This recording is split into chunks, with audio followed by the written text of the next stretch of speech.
About 10 things that I think are really important that teacher librarians teach. And I want to assure you that this slide is going to come up again at the end. I want you to keep eating and relax, but don't feel any compulsion to take notes because pretty much I put everything up on the web. And all my presentations are on author stream, so you'll be able to get them yourself if you want them. And also, I will be giving you a lot of ideas. It probably will be more than 10. So imagine that you had a few different size take-home containers. Put in there what you can take home today. The menu will be up on the web forever. The restaurant's always open. We're always sharing. This is a network. And so don't feel compelled to fill your container to the max today. The 10 things I'm going to be talking about really fly above your lit model and a number of the other things that guide our practice. And so I don't want you to think this is a separate model. I think that all of these pieces are really fit together very nicely. So let's look at these things as things that fly above all the things that we know we need to do.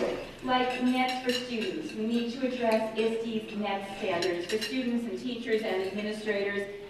So these things are part of that. Also part of AASL standards for 21st century learners. By the way, my kids and I have made these posters, and they're also on Flickr, so if you want to use them, that would be wonderful with me. And of course, your lit model.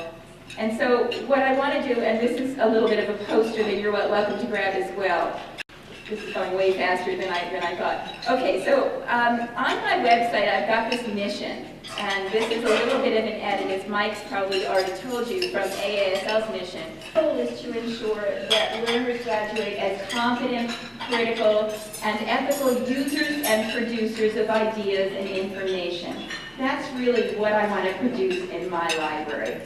I want to also ensure that my kids are transliterate, that not only can they read and write in traditional environments and ecologies, that they can read and write in all the new and emerging ecologies. Those are critical if they're going to be successful in the years to come.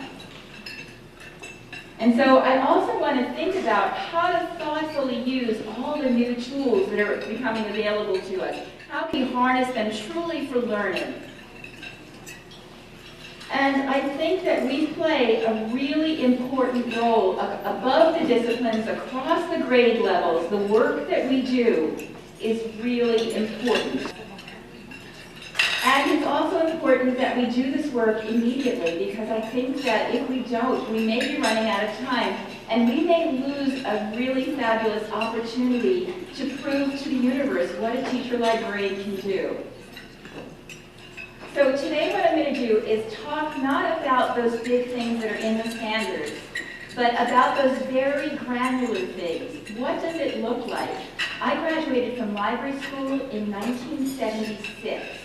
How many of you weren't born in 1976? I went back a few other times, but these are things that there was no textbook. There's still no textbook for this. But a bunch of us, networks of us, like the people in WLMA, are putting together what this looks like with the new information and communication tools. And so what I want to do is get granular, to talk about what it really looks like. Number one.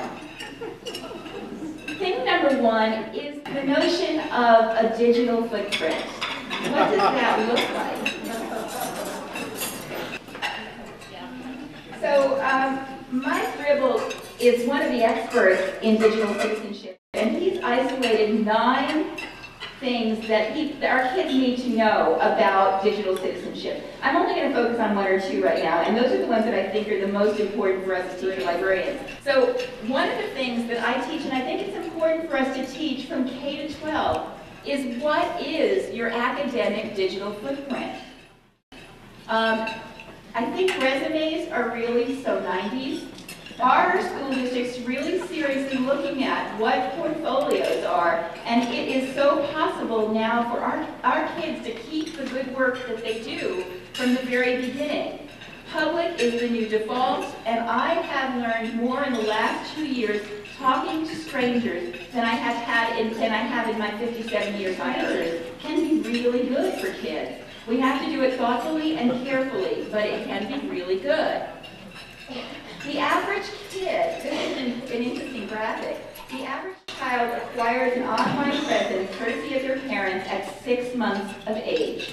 And usually their ultrasounds are posted even before they're born. Now, here's what we've done.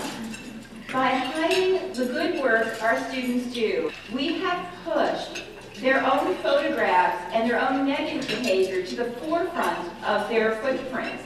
We have, in fact, obscured their academic footprint.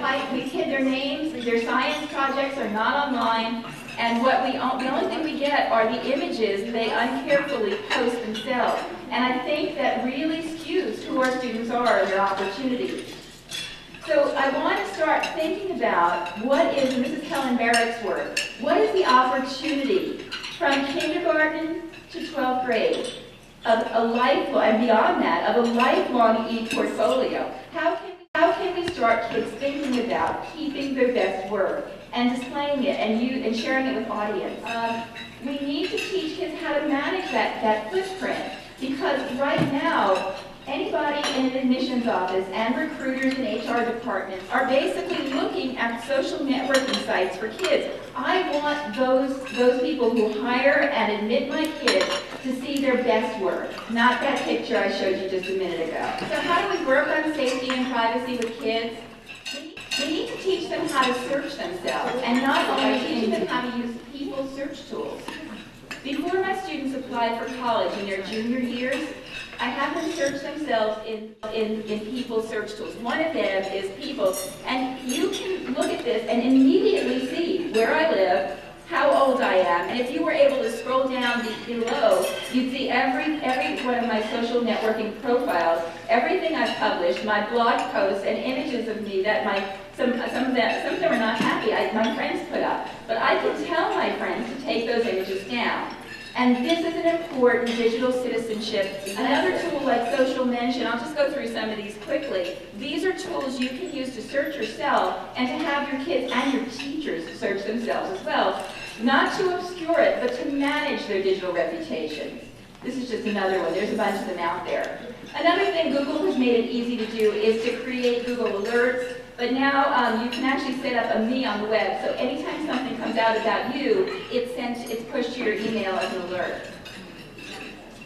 This was an interesting blog post on the 7 stupidest mistakes that we see on Facebook.